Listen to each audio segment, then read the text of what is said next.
코로나가 지금 굉장히 극성을 부리고 있습니다.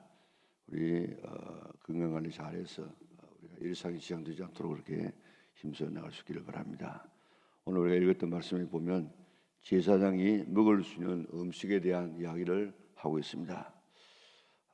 먼저 소제에 대한 이야기, 그다음 속죄제에 대한 이야기가 나오고 있는데 화목제, 속죄제에 대한 이야기가 나오고 있는데 소제는 이 곡식 제사인 거죠. 곡식 제사, 피 없는 제사인데 이 소제로 하나님 앞에 제사 드릴 때는 누룩을 넣지 말고 먹으라 그랬습니다. 누룩은 여러 가지 의미가 있습니다만은 좋은 의미에 있어서는 누룩은 점점 퍼져나간다. 아무 소리 없이 퍼져나간다. 그리고 나쁜 의미에서는 이 죄를 말하고 있어요. 죄. 사실 누룩은 좋은 의미에서 발효라고 하지만은 나쁜 의미에서는 그것을 사기고 썩는 것을 말합니다. 그래서 하나님 앞에 유월절 같은 데는 누룩을 다 가정에서 없애버려라. 다시 말하면 죄를 다 청산하라. 그런 말입니다. 그래서 누룩 없는 이 떡을 먹고 누룩 없는 이 소제의 이 제물을 먹으라. 그런 이야기입니다. 오늘 지금 빵을 만들 때에 빵 이스트 이 효소 예전에는 그런 거 없을 때는 술을 넣어 가지고 빵을 부풀게 하지 않았습니까? 그런데 그것 없이 이 밀가루만 한번 쪄 가지고 먹어 보세요. 그게 얼마나 맛이 없겠습니까? 그런데 하나님 앞에서 이런 이 제사장들은 그런 죄가 없는 그런 상징으로 그 누룩을 넣지 아니하는 이 떡을 먹으라 그랬습니다. 그래서 그들은 그 소제물을 회막들 번제단 곁에서 그 제물을 먹었습니다. 그리고 또 화목제물은 여기에 요제, 거제 이런 말인데 요제란 말은 말 그대로 흔드는 말이에요. 흔들어서 하나님 앞에 드린다. 거제는 이런 덜어서 드린다. 지금도 우리가 이 헌금을 우리가 가져와서 우리 수고많은 집사님들, 권사님들이 이걸 갖다가 덜어서 지금 제사 앞에 놓지 않습니까? 이런 이 하나의 형태인데 제사를 드리는 형태입니다. 그러니까 흔들어 가지고 요제 흔들어서 하나님 앞에 드리고 덜어서 하나님 앞에 드리는 이런 제사를 드릴 때에 그때 이 가슴 박하고 그리고 뒷다리를 이 제사장에게 먹을 수 있도록 하라고 이야기했습니다. 이거는 화목 제물에 있어서는 제사를 드리는 사람하고 또 제사장하고 또 하나님하고 같이 앉아서 이제 화목되어졌으니까 제일 우리가 이 좋은 자리가 지금 식사 자리입니다. 물론 요즘에는 뭐 먹는 것도 좀 부담이 될 수 있지만은 옛날에는 먹는 것이 얼마나 이게 참 귀했는지 모릅니다. 그래서 먹을 때 다 그게 기쁨이 있는 곳이 바로 이 먹는 장소인데 이제 다 하나님과 화목되어졌기 때문에 먹는데 그 대신에 제사장에게 돌아가는 몫은 가슴과 뒷다리를 드렸다고요. 이것은 제사장과 그 가족이 먹을 수 있는 그런 제물이었습니다. 자, 그런데 속죄죄를 드릴 때는 이게 좀 문제가 되죠. 두 가지가 있는데 속죄죄는 보면 이스라엘 그 회중을 위해서 드리는 그런 경우가 있습니다. 제사장과 그 회중을 위해서 드리는 속죄제를 드릴 때는 그 속죄 제물을 드리고 그 피를 갖다가 그런 성소에 가지고 들어가 가지고 휘장에 뿌리고 분향단 이게 그 불에다가 바르는 이런 일들을 했다고요. 그런데 그 제사장과 회중이 아닌 일반 족장이나 평민의 죄를 속하는 이 제사를 드릴 때는 그 피를 갖다가 성소에 안 가지고 들어갔다고요. 그리고 바깥에서 번제단 밑에 붓고 번제단의 뿔에 바르는 이런 일을 했다고요. 자, 그 제사장과 이스라엘 회중을 위해서 드릴 때는 그때는 다 불태워야 돼요. 모든 제물을 다 불태워야 됩니다. 그런데 이 그 족장이나 평민들을 위해서 드리는 경우는 그 피를 갖다가 성소에 들어갈 때는 다 태워야 되고 그 피를 성소에 안 가져 들어가고 번제단 밑에 번제단이 바르고 부을 그때는 이 고기를 다 태우지 아니하고 그때에는 그 고기를 제사장들이 먹을 수 있도록 했다고요. 자, 그래가지고 오늘 본문에 보니까 여기에 이 족장이나 평민을 위해서 제사를 드리는데 그를 제사장이 먹어야 돼요. 먹어야 되는데 오늘 본문에 보니까 왜 안 드렸느냐 그렇게 말하고 있죠.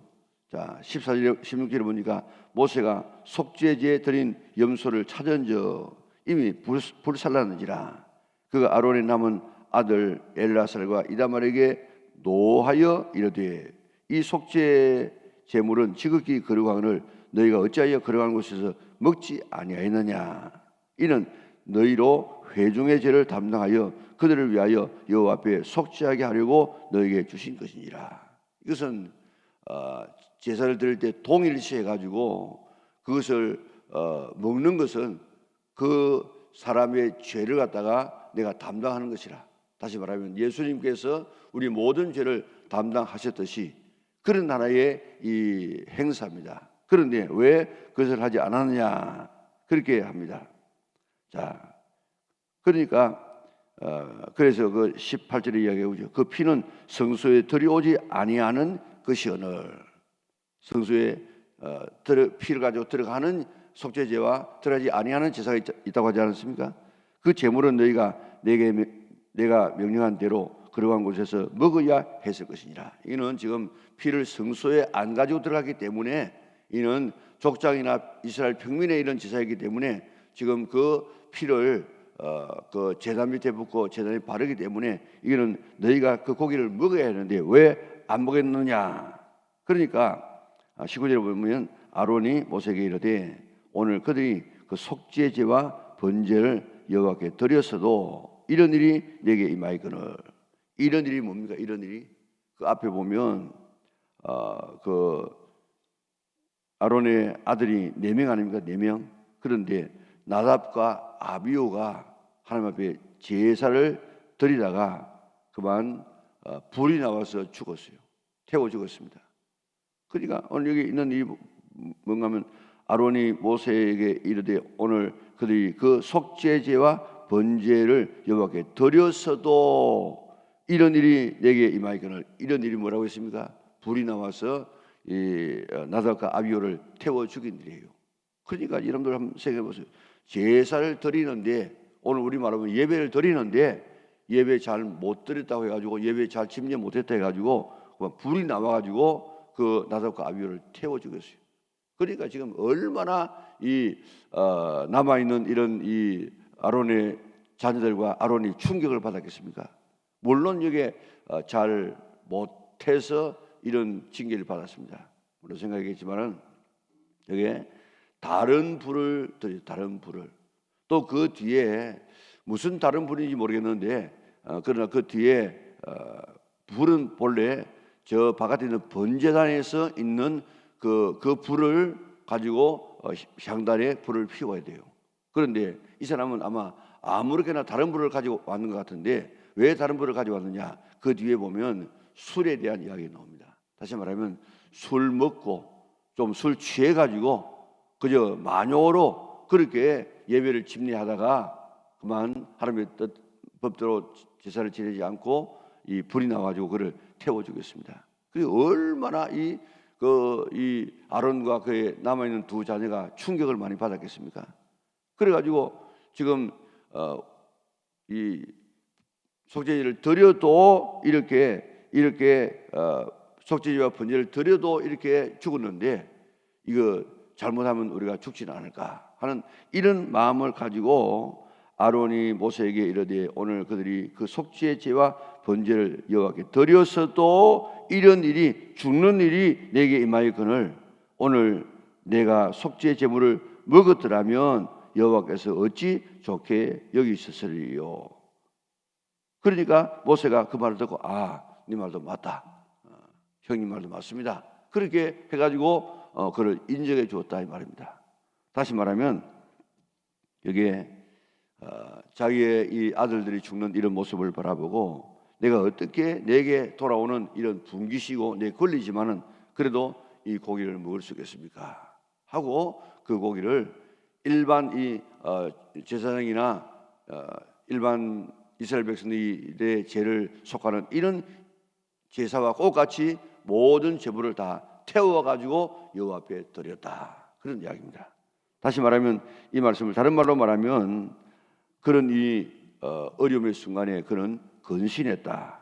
그리고 더 조심했다. 양심상 자기가 그것을 먹을 수 없어 가지고 당연한 권리임에도 불구하고 하나님 앞에 드렸다. 그런 이야기입니다. 자, 오늘 우리가 신앙생활 할 때 이런 경우들이 우리에게 많이 있을 수 있습니다. 내게 당연한 권리지만은 내게 당연한 권리로 내가 대하는 것이 아니고 그래도 근신하는 마음으로 더 하나님 앞에 충성하는 이런 이 자세가 오늘 본문에 나와 있는 이런 아론과 그의 두 아들의 그런 자세인 것입니다. 자, 바울 보세요. 바울은 결혼하지 않고 그가 평생 동안 복음을 전하다가 순교하지 않았습니까? 그래서 이야기했습니다. 다른 이 사람들이 이야기하기를 저 바울 이렇게 지금 생활비도 안 받고 뭐 결혼도 안 하고 이런 거 보니까 진짜 사도가 아니라서 아마 저런가 보다. 그렇게 막 오히려 하나님을 위해서 더 일하려고 하는 그런 이 자세를 보고 비난하지 않습니까? 그럴 때 바울이 이야기합니다. 나는 뭐 누구처럼 베드로처럼 그렇게 내 아내 데리고 다니면서 그렇게 뭐 생활비 받으면서 그렇게 일할 줄 몰라서 그런 줄 아느냐? 나도 얼마든지 할 수 있다. 그렇지만은 하나님으로부터 받은 그 은혜가 너무너무 감사해서 그런 결혼도 하지 아니하고 생활비도 받지 아니하고 전적으로 자기는 몸으로 일해가면서 선교를 한 이런 삶을 살았다. 그리고 혹시라도 나 때문에 고기를 먹는 것 때문에 시험을 받는다고 하면 나는 평생 고기 안 먹겠다. 왜 그런가 하면 당시에 대부분이 이 고기들이 이방 신전에 한번 바쳤다가 나오는 그런 이 고기예요. 그러니까 전부 제물이 되었다가 나온 것인데 제물을 먹는 것은 그 제사에 동참하는 것이다. 그랬죠. 요즘도 뭐 그런 이야기 있지 않습니까? 이 제사 음식을 먹어야 되느냐 안 먹어야 되느냐. 그 제사 음식 먹어도 되고 안 먹어도 괜찮습니다. 그러나 굳이 그 제사 음식을 먹을 필요는 없어요. 요즘에 제사 그런 음식 나누는 건 없지만은 옛날에는 참 어려울 때는 다 그 당시에는 뭐 제사 다 지내지 않았습니까? 그 제사 지낼 때 제사를 밤에 지내가지고 이제 제사 음식을 새벽에 다 나눠가지고 옆에 있는 이웃들에게 다 나눠준다고요. 그때 그렇게 다 그 당시에는 다 제사 음식 그렇게 먹었어요. 그런데 이런 제사 음식을 먹어도 되느냐 안 먹어도 되느냐 제사 음식 아무것도 아니다 생각하면 아닐 수 있지만 또 그 일부러 먹을 필요는 없어요. 그런데 이 바울은 이렇게 제사 음식을 고기를 먹으면서 우상에게 바치던 제물을 먹으니까 그 우상 숭배에 동참하는구나 이렇게 신앙이 어린 이 사람들이 그렇게 비난한다고 하면은 나는 그 사람에게 빌미를 주지 않기 위해서 평생 동안 나는 고기를 안 먹겠다. 이는 자기의 양심상 또 다른 사람을 위해서 당연한 고기 먹을 수 있는 권리가 있음에도 불구하고 먹지 않았던 이런 이 바울의 이 자세가 오늘 본문에 나와 있는 이런 아론의 그런 자세와 비슷하다 이 말입니다. 내가 당연히 할 수 있는 권리임에도 불구하고 주님을 사랑하는 사랑 때문에 더 신실하게 나가는 이런 자세 우리가 좀 본받아야 될 것입니다. 예를 들어 말하면 다윗 같은 경우도 보세요. 다윗이 사울에게 쫓겨가지고 다닐 때에 굉장히 많은 어려움을 당하지 않습니까? 그런데 그쪽에는 한 3,000명이나 이렇게 군사를 끌고 다니고 이쪽에는 한 400명 정도만 다니는데 그것도 싸움의 대상이 되지 않습니다. 그래가지고 쫓겨다니는 그런 경우에 쫓겨다니다가 이제 어느 날 좀 쉬고 있을 때 내 고향 내 고향에는 지금 얼마나 아주 찬 이런 그 베들레헴에는 찬 이 우물이 있는데 그거 내가 한번 마셔보면 얼마나 좋을까 이런 넋두리를 해야 돼요. 넋두리를. 그러니까 그 당시에는 보면 여러분들도 촌에서 자라신 분들은 좀 알 겁니다만은 초마다 보면은 꼭 거기에 찬샘이라고 하는 굉장히 아주 차운 그런 이 샘이 있다고요. 여름에는 찼고 겨울에는 따뜻한 이런 물이 나오는 이런 그런 곳이 있는데, 이 베들레헴에도 그런 이 샘이 있어가지고 너무너무 덥지, 그러니까 지쳤지, 그러니까 아이고 내 고향 베들레헴에 있는 그 찬샘에서 나오는 물 한 그릇을 마셔봤으면 좋겠다, 이렇게 했다고요. 그러니까 옆에 있는 그 세 용사가 다윗의 이야기를 듣고 생명을 걸고 자기 주변에 지금 포위에 있는 그 이 사울의 적진을 갖다 뚫고 나가서 그 베들레헴에 가가지고 물을 끼려 와가지고 다윗에게 가져왔다고요. 그러니까 이 다윗이 보니까 야, 이 물은 이거는 뭐 물이 아니고 내 사랑하는 병사의 생명이다, 생명. 내가 이걸 어떻게 내가 먹을 수 있겠는가? 그리고 당연히 그런 먹을 수 있지만은 그래도 그 물을 땅에다 부었습니다. 여호와 앞에 부었다 그랬습니다. 먹을 수 있는 물이지만은 그래도 그런 병사의 그 사랑과 생명을 생각해서 그걸 먹지 않고 붓는 이런 모습을 볼 수 있습니다. 우리가 신앙생활하면서 당연히 할 수 있는 그런 일들도 우리가 양심상 또 근신하는 의미에서 또 조심하는 신앙으로 그렇게 할 수가 있습니다. 여러분 이 한나 같은 경우도 보세요. 한나 같은 경우도 보면은 얼마든지 한나가 지금 자기 자신을 바치겠다 그랬죠. 바치겠다고 했으면 그좀 한 적어도 고등학교 좀 갈 때 좀 돼 가지고 바칠 수 있지 않겠습니까? 그런데 언제 바쳤습니까? 저 떼자 말자 바쳤습니다. 그 애를 위해서 얼마나 기도하고 얼마나 수모 받았는데, 얼마나 지금 자기에게 이 자랑거리인데 그 아기를 저 떼자 말자 이 성전에 바쳐가지고 거기서 이제 자라도록 하지 않습니까?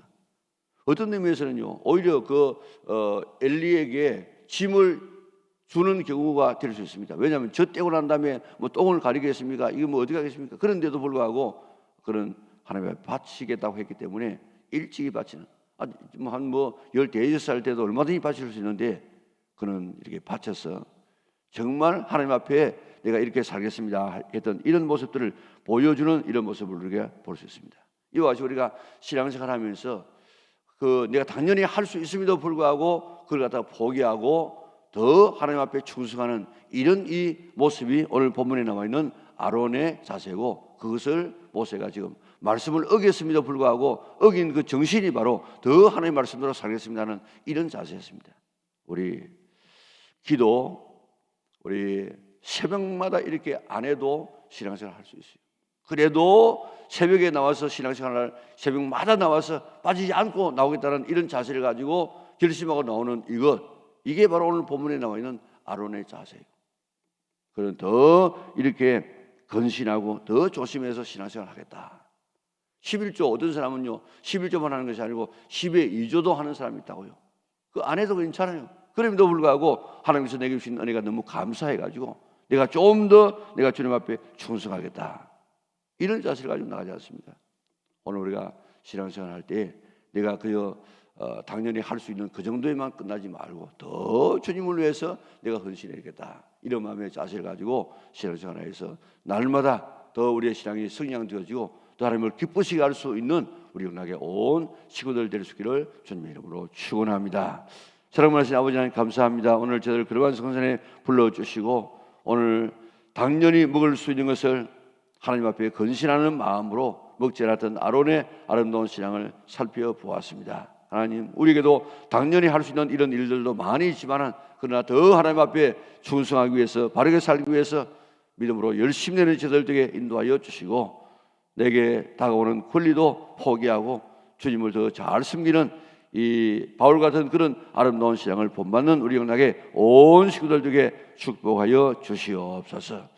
코로나가 지금 기승을 부리고 있습니다. 하나님 지켜보아여 주셔서 잘 이기고 넘어가게 하여 주시고 코로나에 연루되어 있는 하나님의 자녀들 이길 수 있는 그런 지혜와 능력을 허락하여 주시옵소서.